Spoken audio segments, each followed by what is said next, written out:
Welcome students. तो आज हम कक्षा 12 का तीसरा पार्ट पढ़ेंगे, वैद्युत रसायन, इलेक्ट्रोकेमिस्ट्री। ठीक है ना। तो आज का जो टॉपिक आपका है वैद्युत रसायन इस पार्ट में। तो वैद्युत रसायन का कई जगह पे इस्तेमाल है। इस चैप्टर में आप कई चीज़ें पढ़ेंगे, जैसे जो बैटरियां हैं, बैटरियों का किस प्रकार से उपयोग हम करते हैं, उनकी क्रिया विधि क्या होती है, इनके बारे में आप जानेंगे। और वैद्युत रासायनिक सेल क्या हैं, इनके बारे में आप जानेंगे। वैद्युत अपघट्य सेल क्या हैं, इनके बारे में आप इसमें से जानेंगे। कई रोजमर्रा के जीवन में आने वाली प्रक्रियाएं भी वैद्युत रसायन के भीतर आती हैं, जैसे लोहे में जंग लगना है और हमारे शरीर के में होने वाले कई प्रकार के ट्रांजिशंस जो होते हैं, संवेदनाएं जो होती हैं, वो भी वैद्युत रसायन पर आधारित होती हैं। तो काफी इंपोर्टेंट टॉपिक है। दोबारा से समझ लेते हैं कि वैद्युत रसायन होता क्या है। जैसा कि नाम से स्पष्ट है, तो इसमें क्या है कि रासायनिक ऊर्जा, तो रासायनिक ऊर्जा को हम वैद्युत ऊर्जा में परिवर्तित करते हैं, या वैद्युत ऊर्जा को जब हम रासायनिक ऊर्जा में परिवर्तित करते हैं, तो इनका जो पारस्परिक मतलब वैद्युत ऊर्जा को रासायनिक ऊर्जा में परिवर्तित करना, या रासायनिक ऊर्जा को वैद्युत ऊर्जा में परिवर्तित करना, तो इसका जो पारस्परिक अध्ययन है और उसके भीतर की जो क्रियाविधि है, उसको हम इलेक्ट्रोकेमिस्ट्री में उसका अध्ययन करते हैं। अर्थात आप यहाँ पे मुख्य रूप से ये कह सकते हैं कि हम ये जानेंगे कि रासायनिक ऊर्जा को हम वैद्युत ऊर्जा में किस प्रकार परिवर्तित करते हैं। तो इसमें जो पहला टॉपिक आपका आएगा वो है वैद्युत, कह लीजिए, या वैद्युत रासायनिक सेल। ठीक है ना। तो हम वैद्युत रासायनिक सेल, इलेक्ट्रोकेमिकल सेल की बात करेंगे। तो पिछले कक्षा में भी आपने पढ़ा हुआ है, डेनियल सेल के बारे में आपने पढ़ा है। तो डेनियल सेल एक प्रकार का आपका क्या है, वैद्युत रासायनिक सेल है। तो इसमें क्या हो रहा है, इसको हल्के से समझ लेंगे और उसी को आगे की ओर हम लेते हुए चलेंगे। तो वैद्युत रासायनिक सेल एक ऐसी डिवाइस है जो रासायनिक ऊर्जा को वैद्युत ऊर्जा में बदलती है। तो इसमें होता क्या है, हम डेनियल सेल का उदाहरण ले रहे हैं, तो इससे आप इसको समझ लेंगे किस किस तरीके से हम, इनमें क्या क्या चीजें हैं। तो इसमें हम, जैसे हमने यहाँ पे जिंक धातु का की एक छड़ ली है जो इलेक्ट्रोड का कार्य करेगा। ठीक है ना। इसको जिंक इलेक्ट्रोड भी हम कह सकते हैं। और एक कॉपर धातु की छड़ ली है जिसको हम कॉपर इलेक्ट्रोड कह सकते हैं। इनको हमने एक वायर के द्वारा यहाँ पे कनेक्ट कर लिया है। ठीक। और इन दोनों को हम सॉल्ट ब्रिज के द्वारा या लवण सेतु से कनेक्ट कर लेते हैं। ये एक यू आकार की कांच की नली है। इसके बारे में फिर बाद में हम डिटेल से बात करेंगे। इसके साथ साथ हम क्या करते हैं कि इस सेल में जिस धातु की हमने छड़ ली हुई है, उसी धातु का आप उसके सॉल्ट्स का सॉल्यूशन लेते हैं। जैसे जिंक की छड़ हमने ली, तो इसमें हमने जिंक सल्फेट का सॉल्यूशन ले लिया। ठीक है ना। और कॉपर की छड़ ली, तो इसमें हमने कॉपर सल्फेट का विलयन इसमें ले लिया है। अब हम देखेंगे कि इसमें ओवरऑल रिएक्शन किस प्रकार से होती है। तो इस वाले में आप देखेंगे इस प्रकार से ये अभिक्रिया संपन्न होती है। जिंक, जब हम ये अभिक्रिया का अध्ययन करते हैं तो देखते हैं कि जिंक का ऑक्सीकरण होता है। अब ये जिंक सॉलिड स्टेज में है, तो मैं जिंक सॉलिड लिख दे रहा हूं। और कॉपर का इसमें अपचयन होता है, और इसके जो एक्वस आयन है, एक्वस जली विलयन से ये कॉपर आयन प्राप्त होंगे। और इसके बाद आपका Zn2 पॉजिटिव आपको प्राप्त हो गए, ये एक्वस हो गया, और कॉपर सॉलिड के रूप में इसमें प्राप्त हो जा रहा है। तो ये डेनियल सेल की जो ओवरऑल रिएक्शन है उसको हम इस प्रकार से देखते हैं। ठीक है ना। तो आइए इसी को थोड़ा सा और समझ लेते हैं कि किस किस में क्या चीजें हो रही हैं। तो हम यहां पे से गौर से देख लेंगे, ये जिंक है, तो जिंक काय में परिवर्तित हो जा रहा है, इसमें जिंक आयनों में परिवर्तित हो रहा है। तो दो धनावेश आ रहे हैं। दो धनावेश कब आ रहे होंगे, जब ये दो इलेक्ट्रॉन क्या कर रहा होगा, एलिमिनेट कर रहा होगा या निकाल रहा होगा। ठीक है ना। बाद में भी हम इसको और क्लियर दूसरे और स्टेप में भी कर लेंगे। यहां पे देख लूं मैं, देख लीजिएगा, 2 इलेक्ट्रॉन्स निकले, तो तब ये Zn2 पॉजिटिव हो गया, ठीक है ना। ऑब्वियसली इसी तरीके से ये जो इलेक्ट्रॉन्स थे आपके, ये किसने गेन किए, ये गेन किए कॉपर ने, और इसका अपचयन या रिडक्शन हो गया और ये कॉपर आपका इस तरीके से प्राप्त हुआ। अब इस पूरी प्रक्रिया में क्या हो रहा है इसकी ओर ध्यान देते हैं। तो जिंक क्या निर्गत कर रहा है, इलेक्ट्रॉनों को निर्गत कर रहा है। तो इस चित्र में इलेक्ट्रॉनों का प्रवाह कहां से कहां की ओर होगा, ये मैंने लिख दिया इलेक्ट्रॉन का प्रवाह। तो इसमें जो स्वतंत्र इलेक्ट्रॉन आपके हैं वो जिंक छड़ से कहां की ओर जाएंगे, कॉपर छड़ की ओर जाएंगे, ठीक है ना। और इलेक्ट्रॉन में कैसा आवेश है, आप सबको पता है कि इलेक्ट्रॉन में ऋण आवेश होता है। तो ये किस ओर प्रभावित होंगे, जो धन आवेश वाला इलेक्ट्रोड होगा तो उसकी ओर वो ये आपकी ओर गति करेंगे। तो इसमें क्या होता होगा, कॉपर का जो छड़ है आपकी, ये धनावेशित छड़ होती होगी, ठीक हो गया। तो ये धनावेशित छड़ जो है, इस इलेक्ट्रोड को अब हम स्पेसिफिक नाम दे देते हैं जिसको हम कहते हैं कैथोड, ठीक। और क्योंकि यहां से इलेक्ट्रॉन का प्रवाह हो रहा है तो इस वाले में इस ओर से आपके इलेक्ट्रॉन निकलने शुरू हुए, तो ये नेगेटिवली चार्ज इलेक्ट्रोड होता है। धातु की छड़ में कैसा आवेश होगा, ऋण आवेश होगा। तो ये आपका हो गया एनोड, ठीक। तो ये आपका एनोड हो गया, ये आपकी बात क्लियर हो गई। इसमें एक बात और ध्यान रखने की होती है कि इलेक्ट्रॉनों का प्रवाह आपका हिंदी में हम कहेंगे ऋणोद से धनोद की ओर, अर्थात एनोड से कहां की ओर होता है, कैथोड की ओर होता है। और जो विद्युत धारा है, विद्युत धारा का जो प्रवाह होता है वो इलेक्ट्रॉन के प्रवाह के विपरीत होता है। तो ये यहां पे मैं विद्युत धारा को आई से दिखा दे रहा हूं। तो ये आई का प्रवाह कह लें, ये आई की दिशा आप कह लें। तो ये चीज आपकी यहां पे आएगी, ठीक है ना। तो एक चीज बहुत क्लियर हो गई कि इलेक्ट्रॉन जिस दिशा में प्रवाहित होंगे, विद्युत धारा उसके विपरीत दिशा में प्रवाहित होती है। जैसा इस एग्जाम्पल में आपने देखा, जिंक छड़ से इलेक्ट्रॉनों का प्रवाह कहां की ओर हो रहा है, कॉपर की ओर हो रहा है। तो विद्युत धारा कहां से कहां की ओर बहेगी, कॉपर छड़ से वो किसकी ओर बहेगी, कॉपर छड़ से आपका आप कह सकते हैं कि जिंक छड़ की ओर वो बहेगी, ठीक। एक चीज और भी यहीं पे मैं क्लियर कर देता हूं आपको। आप देख रहे हैं कि जिंक का क्या हो रहा है, ऑक्सीकरण होता है। तो जो ऑक्सीकरण आपका होता है, ये सदैव ऑक्सीकरण एनोड में होता है, ठीक। कुछ शब्दों को हम दोबारा से यहाँ पे रिपीट कर लेंगे। तो ये ऑक्सीकरण आपका हो रहा है, ऐसा आप यहाँ पे देख रहे हैं। और कॉपर का क्या हो रहा है, अपचयन। तो यहां पे आप ये कह सकते हैं कि इसका ये आपका अपचयन होता है, ठीक है ना। तो एनोड में ऑक्सीकरण की अभिक्रिया संपन्न होती है और कैथोड में किसकी अभिक्रिया संपन्न होती है, अपचयन की अभिक्रिया संपन्न होती है। चलिए इसी सेल को हम रखेंगे ध्यान में, इसको सब इन चीजों को हम यहाँ पे ध्यान में रखेंगे। और इसी के द्वारा हम जो गैल्वेनी सेल होता है या जो वोल्टी सेल है, तो उसके बारे में अब हम बात करते हैं। वो भी सेम इसी तरीके से है, लेकिन जो आपका गैल्वेनी या वोल्टी सेल जो होगा उसमें आप इलेक्ट्रोड्स को क्या कर सकते हैं, अलग अलग धातुओं के इलेक्ट्रोड्स आप ले सकते हैं, ठीक। एक चीज और ध्यान रखेंगे, ये आवश्यक नहीं होता कि जिंक छड़ है तो वो सदैव एनोड होगी, ऐसा आवश्यक नहीं है। और कॉपर छड़ है तो वो सदैव कैथोड होगी, ऐसा आवश्यक नहीं है।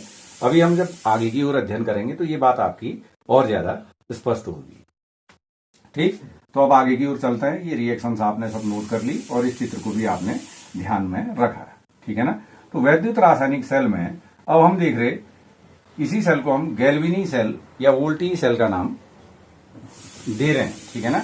तो ये गैल्वेनी सेल या वोल्टी सेल कब हो जाएगा, इसको थोड़ा सा देख लेते हैं।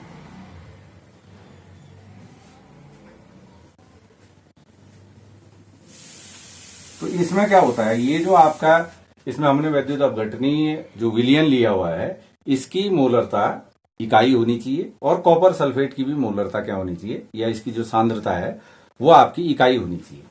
कहने का ये आशय है कि अगर ZnSO4 1 मोलर सॉल्यूशन है तो डेफिनेटली कॉपर सल्फेट भी आपका 1 मोलर सॉल्यूशन होगा। तो उस कंडीशन में मैं इसी डैनियल सेल की बात कर रहा, जब इसका विभव 1.1 वोल्ट होता है तथा सांद्रताएं क्या होती हैं, इकाई। सांद्रता आपकी इकाई होगी। इकाई का मतलब जैसे मैंने कहा 1m है।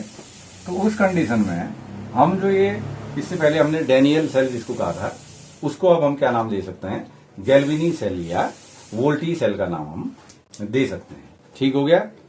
आइए अब हम देखेंगे कि ये गैल्वेनी सेल किस प्रकार से किस प्रकार से कार्य करता है। ठीक है ना। तो एनसीईआरटी की जो आपकी पुस्तक है उसमें आपके 3 डायग्राम उसमें दिए गए हैं। अलग अलग वायु विभव जब हम इसमें लगाते हैं तो उसमें अलग अलग कंडीशंस के 3 डायग्राम दिए गए हैं। उन डायग्राम्स को भी आप ध्यान में रखेंगे। हम इन्हीं डायग्राम्स को उसके साथ उनमें आल्टर करते हुए मैं समझाऊंगा, तो उस समय आपको बात क्लियर हो जाएगी कि क्या क्या चीजें इसमें से हो रही हैं। तो इसमें हम वायु विभव जब लगाते हैं तो पहली कंडीशन क्या होती है, फर्स्ट कंडीशन क्या है, जब जो ये वायु विभव है, ये वायु मैंने लिख दिया, ये क्या होता है, लेस देन 1.1 वोल्ट। ठीक है ना। 1.1 वोल्ट से कम जब इस सेल में का विभव होता है तो तब किस तरीके की स्थितियां आती हैं, इसको हम यहाँ पे देखते हैं। तो इस कंडीशन में जो चीजें हमने यहाँ पे कही वही उसी प्रकार की व्यवस्थाएं रहती हैं। तो इसके परिणाम क्या होते हैं, नंबर 1। ठीक है ना। यहाँ पे जिंक का क्या होगा, ऑक्सीकरण। ऑक्सीकरण का मतलब आप समझ रहे थे, इससे पहले भी हमने रिएक्शन है कि जिंक की छड़ से Zn2 पॉजिटिव आयन निकल रहे थे। तो जिंक छड़ क्या होती होगी, ये धीरे धीरे यहाँ पे पिघलने लगेगी। तो हम कह सकते हैं कि Zn छड़ पिघलती है, ऐसा आप कह सकते हैं। ठीक। और उसके विपरीत यहाँ पे क्या हो रहा था, हमने इससे पहले वाले में आपने देखा कि कॉपर 2 पॉजिटिव आपके थे और ये कन्वर्ट हो रहे थे कॉपर सॉलिड में। ठीक है ना। और ये क्या कर रहे थे, इलेक्ट्रॉन गेन कर रहे थे। ठीक। इस कंडीशन में क्या होता है कि ये जो कॉपर सल्फेट के जो Cu2 पॉजिटिव आयन है वो धीरे धीरे डिपोजिट होने लगते हैं किसमें, इस इलेक्ट्रोड में। ठीक है ना। तो उसी को हम कह सकते हैं सटल हो जा रहे हो या निच्छालित हो जा रहे हैं। तो ये पिघल रही है आपकी, और जो कॉपर छड़ है कॉपर छड़ में जमा हो रहा है, ऐसा भी कह सकते हैं आप। ठीक है ना। सरल शब्दों में हम ये कह देते हैं जमा होता है, ऐसा परिणाम हमें इससे प्राप्त हो रहा है। ठीक। और दूसरी बात, आपको पता है कि ऑक्सीकरण वाली फिनोमिना ही हमने बता रखी है कि जहां से इलेक्ट्रॉन निकलते हैं तो इलेक्ट्रॉन धन आवेश या धनोद जिसको कह रहे हैं उसकी ओर प्रवाहित होते हैं, अर्थात वो धनोद को ही हम अंग्रेजी में क्या कहते हैं, कैथोड कह रहे। तो यहाँ पे जो आपकी नंबर दूसरा जो टर्म होगा, इलेक्ट्रॉन का प्रवाह, तो जैसा आपको पता है, जैसा इस वाले फिगर में हो रहा था, इस फिगर में जिंक 2 कहां की ओर प्रवाह होगा, कॉपर इलेक्ट्रोड की ओर इलेक्ट्रॉनों का प्रवाह हो रहा होगा। और जैसा कि मैंने पहले बता दिया, आई के द्वारा मैं क्या दिखा रहा हूं, विद्युत धारा। तो आई की दिशा आप कह लें, ये क्या होगी, इसकी अपोजिट होगी, अर्थात ये कहां से कहां की ओर मूव करेगा, कि करंट का फ्लो होगा आपका कॉपर टू जिंक। ठीक। तो ये सेम इसी प्रकार की कंडीशन जैसा इस फिगर में दिख रहा है वही कंडीशन यहाँ पे आ जाती है। ठीक है ना। तो पहली कंडीशन ये रहती है। और इसके बाद जो कि हमने पहले गैल्वेनी सेल के लिए बात करी थी, ये 3 कंडीशन वोल्टी सेल की हैं। और वो गैल्वेनी सेल जैसा कि मैंने बताया, जब 1.1 वोल्ट विभव हो जाता है तो उसको हम गैल्वेनी सेल का नाम दे सकते हैं। तो अब उस कंडीशन में क्या होता है, इसको हम देख लेते हैं। ठीक। तो अब आपका ई वाही जब होता है, ई वाही जो आउटर हम पोटेंशियल इसको दे रहे, वो कितना है, 1.1 वोल्ट की बराबर होता है। तो इस स्थिति में कोई रासायनिक अभिक्रिया नहीं होती। तो यहां पे परिणाम क्या प्राप्त होता है, फर्स्ट परिणाम है कोई रासायनिक अभिक्रिया, या आप क्या कह सकते हैं, केमिकल रिएक्शन नहीं होती है। ठीक। अगर कोई केमिकल रिएक्शन होगी ही नहीं तो उसका परिणाम क्या होगा, विद्युत धारा भी आपका नहीं प्रवाहित होगी। ठीक है ना।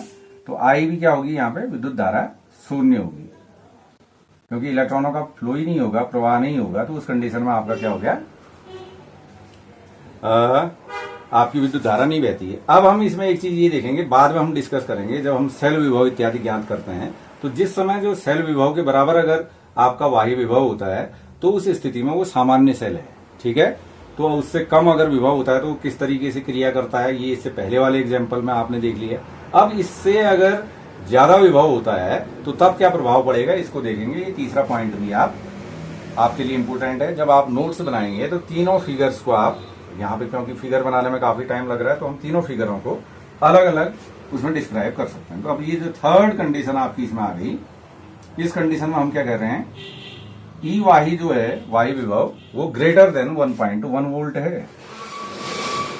जब ये विभव 1.1 वोल्ट से ज्यादा होता है तो यहां पे कुछ अलग सी रिएक्शंस होती हैं। जो चीजें पहले हो रही थी हमारी, उसके विपरीत इसमें अभिक्रियाएं होने लगती हैं। तो इसमें 1.1 वोल्ट जब होगा तो पहला परिणाम क्या होगा, अब कहानी अलग होगी। अब ये जो कॉपर का छड़ है, कॉपर की छड़ ऑक्सीकृत होने लगेगी। ठीक है ना, तो कॉपर की छड़ ऑक्सीकृत होगी तो कॉपर क्या होगा, कॉपर पिघलेगा। ठीक हो गया। और जो ये जिंक आपने यहां पे लिया है, जिंक सल्फेट से इसके आयन डिपोजिट होने लगेंगे कहां पे, इसमें। इसको निक्षेपित होना भी कह सकते हैं। और Zn2 पॉजिटिव आयन जमा होंगे। ठीक हो गया ना, ठीक हो गया।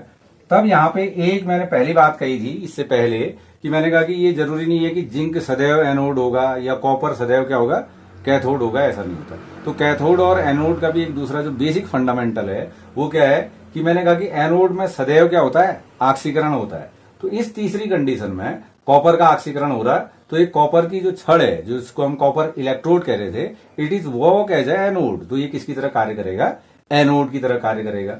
और जो जिंक छड़ थी वो किसकी तरह कार्य करेगी, यहाँ पे ये कैथोड की तरह कार्य करेगी। ठीक हो गया ना, तो इस बात को आप समझ गए। ठीक हो गया। अब दूसरा परिणाम क्या होगा, यहां पे विपरीत होगा परिणाम।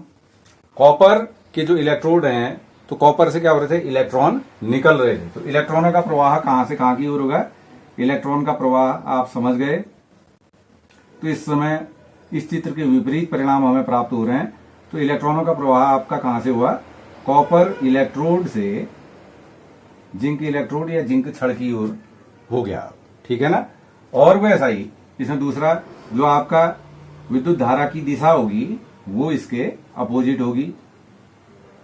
तो विद्युत धारा की जो दिशा होगी वो भी आपकी जिंक टू कॉपर होगी। ठीक हो गया। तो ये बात, ये परिणाम हमारे इसके माध्यम से ये परिणाम हमारे सामने आए। तो इस प्रकार के प्रश्न आपके अभ्यास में भी दिए गए हैं और हो सकता है आपसे इसमें पूछे या कॉम्पिटिटिव लेवल में भी पूछेगा। तो उसके लिए जो बेसिक बात आपने ध्यान रखनी है, तो इसी से भी आप यहाँ पे से समझ सकते हैं कि जो इलेक्ट्रॉनों का प्रभाव होता है वो मैंने पहले ही आपको बता दिया कि इलेक्ट्रॉन कैसे आवेशित हैं, ऋण आवेशित हो रहे, तो वो किसकी ओर मूव करेंगे, धनोद की ओर करेंगे। अर्थात जो आपका कैथोड है तो कैथोड की ओर वो प्रवाह करेंगे। तो हम दूसरे सामान्य भाषा में ये चीजें तो आपने नोट कर ली, और अपने कॉन्सेप्ट को और क्लियर करने के लिए आप क्या कह सकते हैं कि जो इलेक्ट्रॉनों का प्रवाह होता है, इलेक्ट्रॉन का प्रवाह सदैव, एनोड क्या है, ऋण आवेशित है, तो ये एनोड से कैथोड की ओर होगा। इलेक्ट्रॉन फ्लो कहां से करेंगे, एनोड से कैथोड की ओर। और सदैव जो वैद्युत धारा होगी वो कहां फ्लो कर रही होगी, कैथोड से एनोड की ओर। ठीक हो गया ना। तो ये जो तीसरी कंडीशन हमने बताई थी, जब बाह्य विभव सेल विभव से अधिक होता है, तो उस कंडीशन में जो ये वैद्युत रासायनिक सेल है, ये इलेक्ट्रोलाइटिक सेल अर्थात वैद्युत अपघटनी सेल की तरह ये व्यवहार करता है। ठीक है ना। तो ये कुछ चीजें हैं जिनको आप इसमें से नोट डाउन कर लेंगे। इसके बाद अभी हम इसमें आगे इसमें से देखेंगे कि कैसे कैसे इनमें जो ये गैल्वेनी सेल आपका है, तो इसकी क्रियाविधि क्या है और किस तरीके से हम इसमें अन्य चीजों की इसमें से जानते हैं।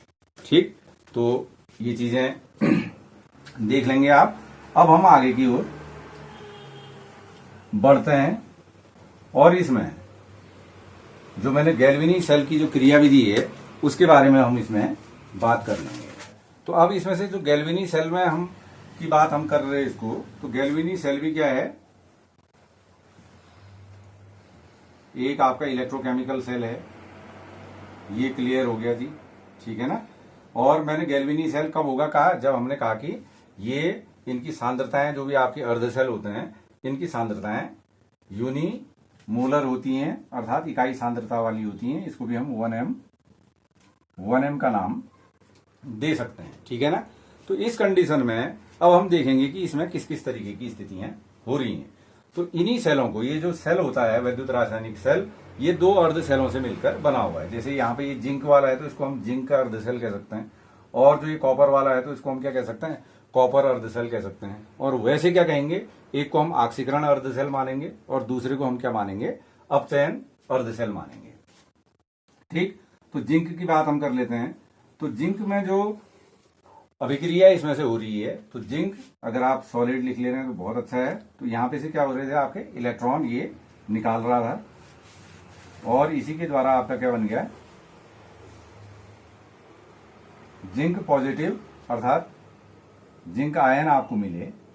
तो यहां पे क्या हो रहा है, ऑक्सीकरण की क्रिया संपन्न हो रही है। ऑक्सीकरण वैसे भी आपको मालूम है कि अगर कहीं से इलेक्ट्रॉन निकलते हैं तो उसको हम क्या कहते हैं, ऑक्सीकरण कहते हैं। और सामान्य भाषा में उससे भी अच्छा कॉन्सेप्ट क्या था, अगर किसी रासायनिक अभिक्रिया में, तो ये रिडॉक्स अभिक्रिया यहाँ पे हो रही, रिडॉक्स का मतलब इन अभिक्रियाओं में ऑक्सीकरण और अपचयन दोनों ही संपन्न हो रहे हैं। तो अगर ऑक्सीकरण संख्या में वृद्धि होती है तो उसको हम कहते हैं उसका ऑक्सीकरण हो रहा है, और अगर ऑक्सीकरण संख्या में कमी हो रही तो हम कहते हैं उसका अपचयन हो रहा है। तो ये जो पहले ही आपकी होगी तो इसको हम कह सकते हैं ऑक्सीकरण अर्ध अभिक्रिया। अभिक्रिया भी आप इसमें आगे लिखेंगे, ठीक है। और वैसे कॉपर की बात है तो इसमें जो था आपका कॉपर 2 पॉजिटिव आयन थे, और इन्होंने ये जो 2 इलेक्ट्रॉन दिए जिंक ने, उनको इसने एक्सेप्ट किया, और ये कॉपर के आयन सेटल होने लगे। तो यहां पे अपचयन हो रहा है, तो इसको हम कहेंगे अपचयन अर्ध अभिक्रिया, ठीक हो गया।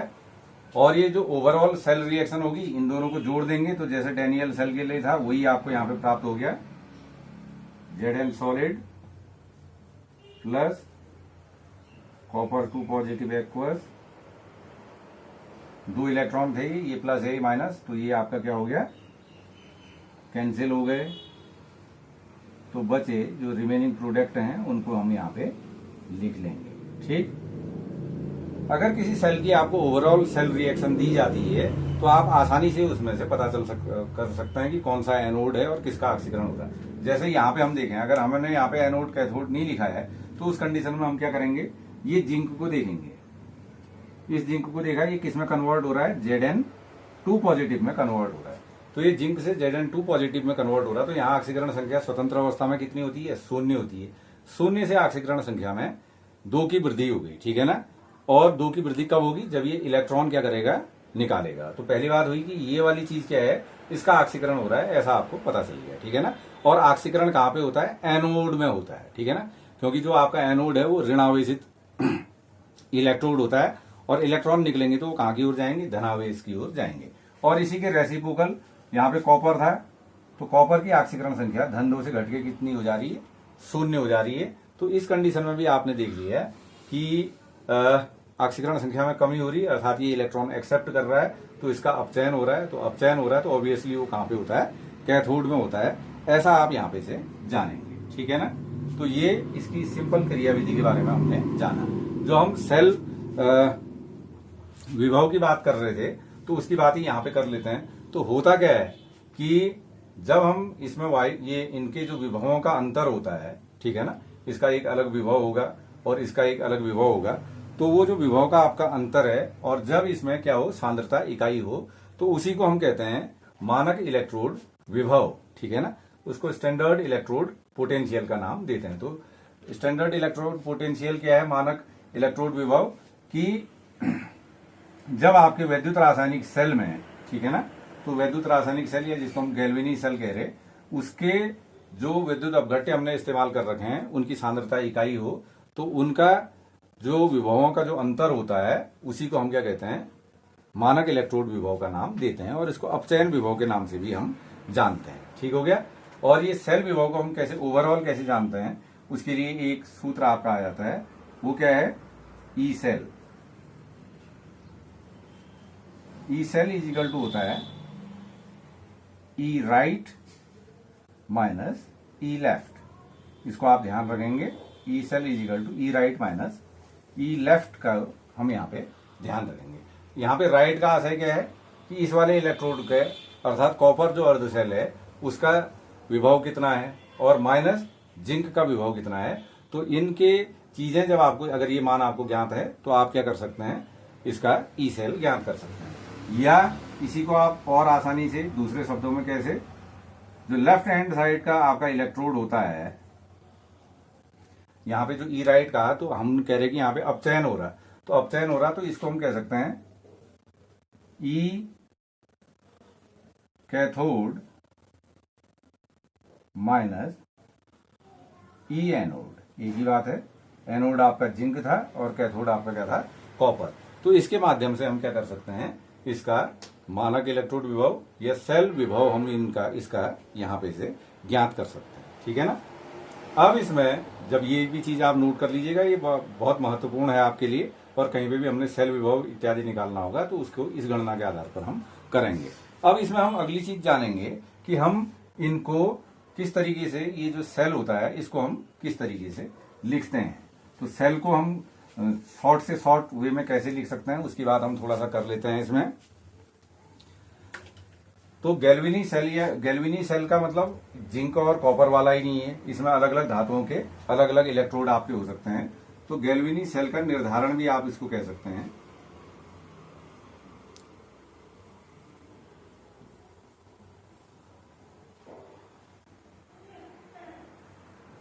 एक दूसरा नाम दे देते हैं इसको, सूत्र निर्धारण ही कह लें कि हम कैसे इसको दिखा रहे हैं।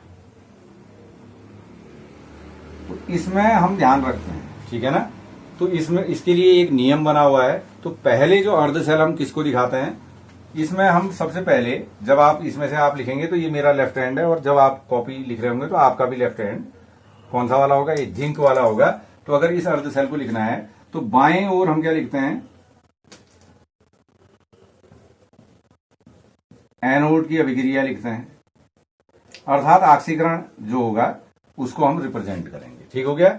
और दाएं ओर आप क्या लिखेंगे, सॉरी, दाईं ओर हम जो लिखेंगे वो कैथोड की चीजों को लिखेंगे। ठीक हो गया ना। दोबारा से समझ लें, at your left hand side you have to return the semi cell anode, और आपका जो दायां हाथ होगा वहां पे आप क्या लिखेंगे, कैथोड की बात लिखेंगे। अब इसको लिखते कैसे हैं, इसको हल्का सा देख लेते हैं यहीं पे। बहुत सिंपल सा हो गया। तो जिंक का ऑक्सीकरण हो रहा था तो उसी के हिसाब से आप इसमें से लिख लें, ये जिंक था आपका, जिंक, और इसी में हम इसको सॉलिड वगैरह दिखा लेते हैं तो और सही है। यहां पे हम सेमी सेल जो होता है अर्ध सेल, उसको एक छोटे से रेखा के द्वारा दिखा सकते हैं, 2 पॉजिटिव और ये एक्वस हो गया। ठीक है ना। तो हमने बाएं हाथ में क्या लिखेंगे, कोई भी जो सेल हो रही होगी उसकी ऑक्सीकरण वाली अभिक्रिया हो रही होती है, और अर्ध सेल को हम कैसे दिखाते हैं, जिंक सॉलिड, ये सेमी सेल हो गया आपका, या जिंक सेमी सेल कहेंगे तो ऑक्सीकरण को आप दिखाएंगे Zn 2 पॉजिटिव, इसमें से दिखाएंगे।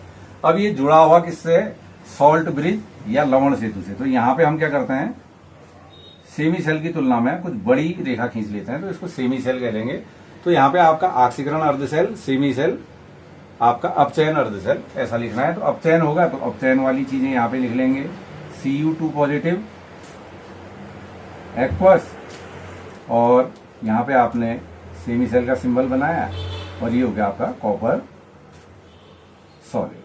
ठीक है ना। तो ऐसे ही आपको अन्य अगर उदाहरण दिए जाते हैं तो उसमें आप उनकी भी सेल रिएक्शंस उस तरीके से लिख सकते हैं। तो जो हमारा नेक्स्ट लेक्चर होगा उसमें हम इसमें ये जो सॉल्ट ब्रिज है, तो ये सॉल्ट ब्रिज को हम यहाँ पे क्यों इस्तेमाल करते हैं इसके बारे में जानेंगे। और एक महत्वपूर्ण बात जो हमने यहाँ पे सेल विभव कहा था, या आपका मानक जो सेल विभव है, ईएमएफ ऑफ सेल, तो उसका निर्धारण हम इसके दूसरे वीडियो में करेंगे। और अगर आपको ये वीडियो अच्छा लगा, कॉन्सेप्ट्स आपके काफी क्लियर हुए होंगे, तो निश्चित रूप से आप इसका लाभ अपने साथी स्टूडेंट्स को भी देंगे। अगर आपको वीडियो पसंद आया है तो अपने अन्य स्टूडेंट्स के साथ भी आप इसको शेयर कीजिए। Thank you.